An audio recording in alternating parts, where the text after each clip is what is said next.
This is 19 News. It is a sad sight one woman has to see on a daily basis. Piles of trash, mold, insects. She's sick of getting nowhere with her landlord, so she called the 19 troubleshooters. Noelle Williams is on the case, hoping to be able to help her out. We work hard here. We pay full rent here. We deserve better. Stacy Tarleton says anything would be better than the current conditions at Granada Gardens Apartments in Warrensville Heights. Insects, roaches, the laundry facilities barely work here. For the last 2 years, Tarleton has lived in this building. She told me it's barely livable. It's been disgusting. It's deplorable. She gave 19 troubleshooter team a look inside. On her floor, the trash room was so full, the door wouldn't even open. And that smell is atrocious. Her balcony full of mold, and her 2-year-old grandson's bedroom closet is caving in. Imagine they're in there playing around, they happen to go in that closet and it falls on them. Tarleton says she's reached out to the leasing office for months with no answer, but today I got an answer from a man named Fred Cope. He says in parts, we have set aside a significant amount of funds for a capital improvement budget. We are currently in the process of implementing the major capital projects, such as roofing. I also spoke with Warrensville Heights Councilman Walter Stewart. He tells me he's been trying to get these issues fixed for years. There have been residents, cancer patients, sleeping in sewage water, and I couldn't get any help, not even from the city. Unfortunately, there's no set timeline of when things will get better for Tarleton and other tenants. But 19 Troubleshooter plans to stay on top of the issue until there's a solution. In Warrensville Heights, Noelle Williams, 19 News. So we've seen a very sad video. Here's some issues that I have with it. This person stated they work hard here. What does that mean? Tenants don't work at their housing complex, they live there. Her efforts at another location has nothing to do with the landlord. She pays full rent. She had to indicate full rent. Would it be normal for her to pay nothing or partial rent? She should be paying full rent to stay living in that place. If anything would be better, then the person should just move. She's not forced to live there. Lived in a barely livable place. She pays full rent. How come she does not move and pay full rent elsewhere that is livable? This place is deplorable. Trash room full of trash, can't open the door fully. This would prevent the landlord from accessing it. Who made that condition? Of course it was the tenants. Her 2-year-old grandson has a closet with a collapsing ceiling, and she's afraid if it will fall on him as he plays. That grandkid was just born when she moved into the place. Is that a safe place for a kid? Why is she still there? Councilman talks about cancer patients sleeping in sewage water. Maybe just to get some sympathy or something. I doubt the city or county would not put a violation on the building. There was a follow-up video with the councilman in it, and I just inserted it here. No matter how serious or extreme the problem was, no one would respond. Warrensville Heights Councilman Walter Stewart says thanks to 19 troubleshooters, he's finally getting answers. It looks like World War II when you walk through there. I spoke to him on Monday over the phone when I first took a look at a tenant's home taken over by mold at Granada Gardens Apartments. He says he also lives there and has tried to get things fixed for years. Mold, rat infestation, bed bugs. According to the city of Warrensville Heights, they say they've issued a total of 93 citations related to tenant complaints and exterior property maintenance since last year. In hopes to hold the right people accountable, they tried to bring the owners to court, but says the judge dismissed all court summons by arguing the clients listed were not the correct owners of the property. The city did not clarify who the previous owners were, but Stewart claims he knows their name. Integra. The same company, the Office of Inspector General, said knowingly failed to maintain housing units in a decent, safe, sanitary manner. When I searched him on the Better Business Bureau, a number to another apartment complex in Warrensville Heights popped up. Hi, this is Noelle Williams with 19 News. I called to verify, but no one would confirm. People are living in fear. Hopefully a fear that can end soon if 19 troubleshooters can help. In Warrensville Heights, Noelle Williams, 19 News. All of these things that were stated in the videos are great reasons for the people to leave the place. They are not forced to live there. The first video referenced that there is no set timeline for when things are going to get better for them. These people timeline is whatever they want. They can get up, take their full paying rent, leave, and live in a better conditions for their health and grandkids. The news channel is going to stay on top of the issues.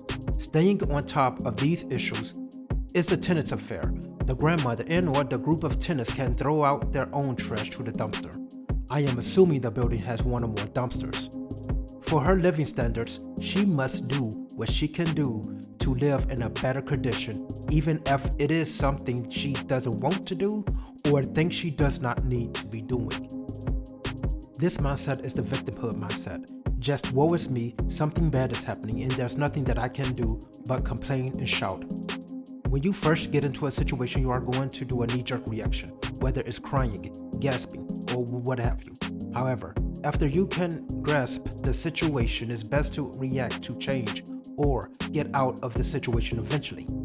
In the place I used to rent, water had came out of the kitchen sink and flowed to the living room and soaked the carpet. The maintenance people came and cleaned it up. When it happened again, it was time for me to start looking for another place. It was something that I could do to get out of my situation. There was no need for me to keep staying in a bad place. Here is an example of another group of people changing their situation. Bank has estimated that blackouts from 6 to 12 hours a day rip about 204 to 899 million rand out of the economy a day, up to $50 million every single day. Eskom, for its part, has raised electricity rates from the global basement, yet still finds itself under a mountain of debt and unable to consistently keep the lights on. Confronting this darkness, nearly everyone and everything that feasibly and financially can are working to isolate themselves from the government, to build self-sufficiency from the public services that they can no longer rely on. To start, with police response times often stretching into hours, the wealthy rely on the world's largest private security industry to keep them and their homes safe. More people are employed by this industry, in fact, than the police and military combined. That's because nearly every expensive home is plastered with a plaque indicating which of the plethora of armed response security companies they're subscribed to, each of which patrols the nice neighborhoods and shows up far faster than the police. Outside of their homes, the life of the wealthy has largely receded from urban downtowns into places like Sandton in Johannesburg or Sea Point in Cape Town, both of which have organized into city improvement districts where the local private sector groups together and pays into an organization that ensures safety by hiring private security to patrol the streets. And some go further, filling potholes, fixing streetlights, cleaning litter, doing all the things that are the responsibility of the government on paper, but that don't happen regularly or reliably in practice. In some, the proliferation of private security and city improvement districts allows wealthy areas of the country to maintain a semblance of stability, offering pockets where the day-to-day experience is no different to that of Europe, for example.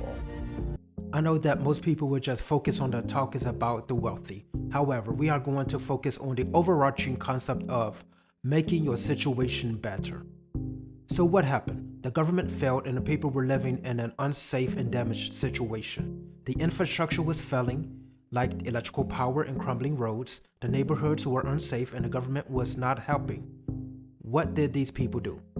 They got together and put their money, time, and effort into making their neighborhood safe and have better infrastructure. Why cannot those full rent-paying tenants get together and change their situation? What holds them back is themselves. They rather complain and cry to others to be looked at as victims. This is what is causing them to stay in the situation that they are in now, and the situation can and will get even worse. So what are some things that they can do? The first and foremost obvious action is moving. You are in a bad situation, then leave that situation. Just like the wealthy left the big cities' downtown life and went to smaller districts. These people living in the deteriorating buildings should be planning on moving out. Okay, it's understandable that moving involves having money to move your stuff and you would have to pay fees and rent at the other place. Then what can be done in the interim while they are waiting, saving their money to leave their current situation? You might have heard it before, and it's true. deal with one problem at a time. Garbage, insects, and ceiling falling down. The most dangerous is the ceiling falling down. Like the people in South Africa, these tenants can get together and hire a contractor to look into their apartments and get an estimate, pull their money together, and try and fix the most dangerous apartments. This person had a ceiling falling down in her closet. That may not be the worst one. Her bandage would be to padlock or nail shut that closet door so her grandson doesn't go in there. As a side note, we can see how the roof looked at one point in time. We can see some major damage and a person should really leave this situation. They can't do much about this. The next two issues, having garbage and insects. We have seen the insecticide can, however, insects normally exist due to having food. It is a great chance that the food that they are getting is from the garbage room. I would say the garbage is the next thing to tackle. They can buy garbage bins, fill them up, and take the trash to the dumpster. This would clean up their place and they then can tackle the insects. I know there's an excuse of it's not their responsibility. It was not the responsibility of the people in South Africa to do the fixing of the streets. It's not about whose responsibility it is, it's about you and your living standards. You are not forced to live in low living standards. You can change your situation and you can maintain that living standard. It's about standing firm in the face of challenges and difficulties. As Marcus Aurelius puts it, the impediment to action advances action. What stands in the way becomes the way. What's in the way becomes the way. If there is a mountain in the way and you can't go back or go around, you better become a mountain climber. For the people in South Africa, the way is paying for security and infrastructure maintenance. This is the way. For the residents of that apartment complex, the way is taking the trash directly to the dumpster. This is the way. There may be another reason why the person is staying in this condition and having her grandson in that condition too. I can only assume it's money. After making most of the video, I realized the person has a bedroom for a grandson, so she might be in a 2-bedroom apartment. However, you can see the same thing. It is the cheapest one around. Now, when you click into it, you can go down to the comments and you'll see pre-pandemic in 2015, it had good positive reviews, but post-pandemic, it went negative. It's like maybe some people were not paying their rent, but they still expect the landlord to just pay out of pocket and maintain a place, which obviously does not work. Well, what is a monthly note? Monthly note here is $6.95, but she went up. She never fixed nothing on that. So when did she go? How long she been going up? So when I say the last 2 months. The last 2 months. But well, I don't think you said y'all was paying like $6.95. That's not bad for this little house right here. Yeah. And then, like I said, she did not fix anything. She yes fixed the water up under the sink and been dripping for a year. Well, what's wrong with it? It was dripping. Come on, what else is wrong that hadn't been fixed? Oh, the bathroom. We don't got no heat. I mean, we got heat by the stove. You know what I'm saying? But we have to use it. We use the oven for a whole year. And we're going to have to use it again this year if need be, because she won't even give us a doggone heater. Okay, well, they just say that's true. They say that the heat is not working for a whole year. Why don't you move? Because it was a good price for the house. You said what now? It was a nice price for the house. Okay, so because it was a nice price, you were willing to put up with it. I won't say put up with it, but you know what I'm saying. Some people know when they are getting more than what they are paying for. They will live on purpose in a lower living standard just to save money. They sacrifice their living standard for some hundreds of dollars. Do you want to knowingly sacrifice your safety or family's safety for a few hundreds of dollars? Is anyone thinking of the children in this situation? Oh, won't somebody please think of the children? Her solution in this situation is for her to go, get up, and leave. There is always going to be some type of obstacle in your way. It could be something that is in your control or not. If that thing is getting in your way, then leave the situation. or learn to live in that situation for what is best for you. While it is fully understandable that you will have to plan your way out, however, just sitting complaining is not going to resolve the issue.